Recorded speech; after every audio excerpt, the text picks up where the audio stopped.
mga guys, lakas ng ulan. Hey, bagyo-bagyo din mga guys. Kaya mga guys, lakas ng ulan. Kumusta sa inyong lugar? Sa inyo ba'y ganito rin? Maulan din, mabagyo din, mahangin din. Ayan, ingat po kayong lahat dyan. Mga guys, ingat kayo. Sapagkat ngayon ay maulan. Basang-basa na tayo mga guys.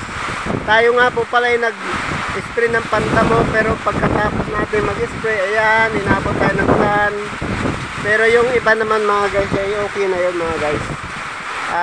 Talab na siya. Yung iba lang hindi, yung huli nating spray, so hindi pa siguro yung kasi hindi pa natutuyo. Pero yung iba natuyo na. Ayan mga guys, dilim ang paligid mga guys. Talagang matindi.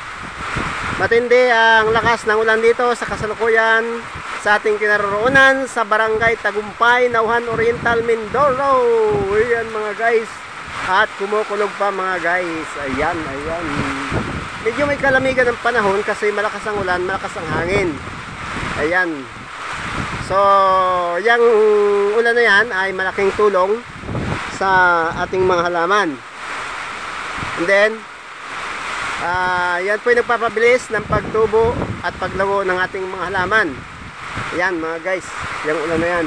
Pero, yung ating ginagawa, kasi nagtatrabaho po tayo pagkagaling natin doon sa paanan ng bundok, doon sa pagdalaw natin sa mga kaibigan nating katutubong mangyan. Pagkatapos natin mamigay kasama si Busing, yan kasi kaarawan ni Busing bilang pasasalamat niya sa kanyang dagdag na taon sa kanyang buhay, thanksgiving niya sa Panginoon. Yan, namahagi siya ng kaunting tulong na sa abot ng kanyang kakayanan. Pagkatapos nga noon, dumiretso na po tayo dito sa farm at tayo po ay nag-apply ng herbicide. Subalit, yan, sa kasamaang palad mga guys, hindi pa tayo nakakatapos mag-apply ng herbicide, ay pumatak na ang napakalakas na ulan mga guys. Yan, so yung nauna nga natin in-spray mga guys ng herbicide ay natuyo na siya. Yun po yung ating tataniman ng siling pula, yan, at saka siling Django, yung siling panigang. So labuyo at panigang po ang ating tatanim doon sa area na in-applyan natin ng herbicide. Yan mga guys, kaya yan, okay. So hindi na naman natin matatapos yung ating pag-spray ng herbicide kasi nga ayan, ang dilim ng paligid, sobrang lakas ng ulan.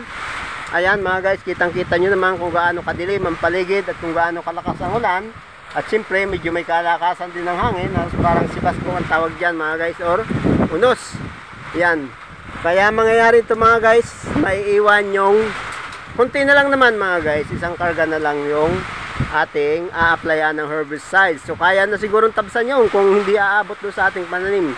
Pero maybe tomorrow after tomorrow babalikan natin siya para pantay-pantay yung pagka patay na mga damo sa ating tataniman ng ating siling labuyo at siling panigang. Ayan mga guys, ayan na nga, kasalukuyan tayo ay giniginaw sapagkat tayo ay nabasa na dito sa ating sinisilungan.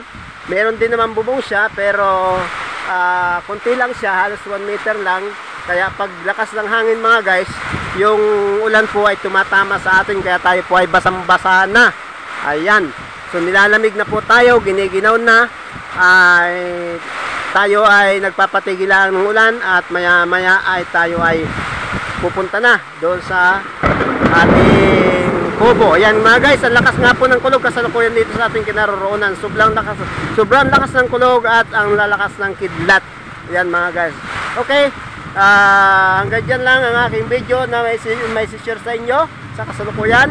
Ingat po kayo sa inyong kinaroroonan kung ang panahon ay ganito rin, maulan at kumukulog at kumikidlat. Maraming salamat sa inyong panonood at pagsubaybay sa inyong lingkod.